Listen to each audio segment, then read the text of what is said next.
வணக்கம், நான் உங்கள் தோழி நர்மதா. இப்போ என்ன வீடியோ பார்க்க போகிறோம்னாக்கா, பூ வந்து கட்டுறது நான் எப்படி கட்டுறது அப்படின்ட்டு கட்டி காமிக்க போகிறேன். அந்த வீடியோ தான். நான் வந்து மாலையாக கட்டி காமிக்கல, நார்மலாக நம்ம பூ கட்டுவோம் பார்த்தீங்களா, அந்த மாதிரி கட்டி காமிக்கலாம் அப்படின்ட்டு. அது வந்து எல்லாருக்குமே தெரியும். இருந்தாலுமே நான் வந்துட்டு ஒரு சிலவங்க தெரியாமல் இருப்பாங்க இல்லைங்களா, அவங்களுக்காக கட்டி காமிக்கலாம் அப்படின்ட்டு. ஃபஸ்ட்டு வந்து இந்த சைடு 2 பூ, இந்த சைடு 2 பூ வச்சுக்கணுங்க. வச்சுட்டு ஒரு 2 சுற்று இப்படி சுற்றிக்கலாம். அப்புறம் இப்படி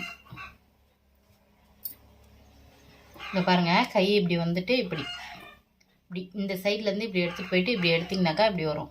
கட்டை விரல் இப்படி பிடிச்சிட்டு இந்த இதுக்கு நடுவில், இந்த நூலுக்கு நடுவில் இதை வந்து இப்படி போடணும். அதே மாதிரி தாங்க. இங்கே பாருங்கள், இந்த சைடு 2 பூ,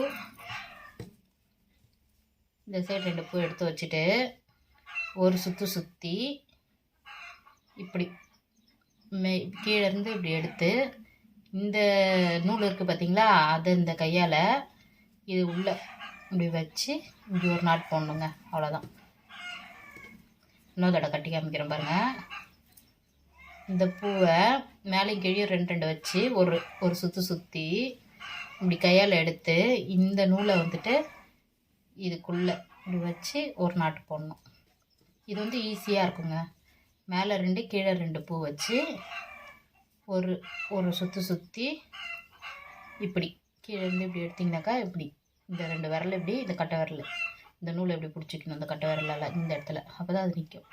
இதை வந்து இந்த பூவுக்குள்ளே 2 பூ இருக்கு இல்லைங்களா, அதுக்குள்ளே விட்டு ஒரு நாட்டு போட்டணும். அவ்வளோதான்.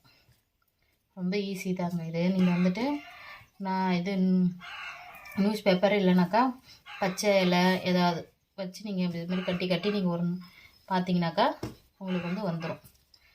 பாருங்க, ஒரு சுற்றி சுற்றி எடுத்துட வேண்டியதான்.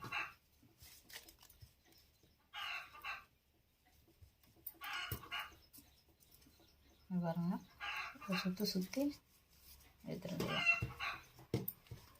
வந்து கோழி சவுண்டு வந்து கேட்டுட்ருக்குங்க. என்னன்னாக்கா, கோழி இதே மாதிரி தாங்க கத்திக்கிட்டே இருக்கும் அந்த சேவல். அதனாலே நமக்கு தலைவலியே வந்துடுங்க. இப்போ அமைதியாக இருக்குங்களா, ஒரு சின்ன சத்தம் கேட்கக்கூடாதுங்க அதுக்கு. பாருங்க, கத்த ஆரம்பிச்சிச்சு, கத்திக்கிட்டே இருக்குங்க அது. என் வீட்டார் சொல்லுவார், ஒரு நாளைக்கு ஒன்று சூப் வச்சிடுறாரு அப்படின்ட்டு. அப்படி கத்துங்க அது, கத்திக்கிட்டே இருக்கும். எங்கள் நாயும் அப்படி தாங்க.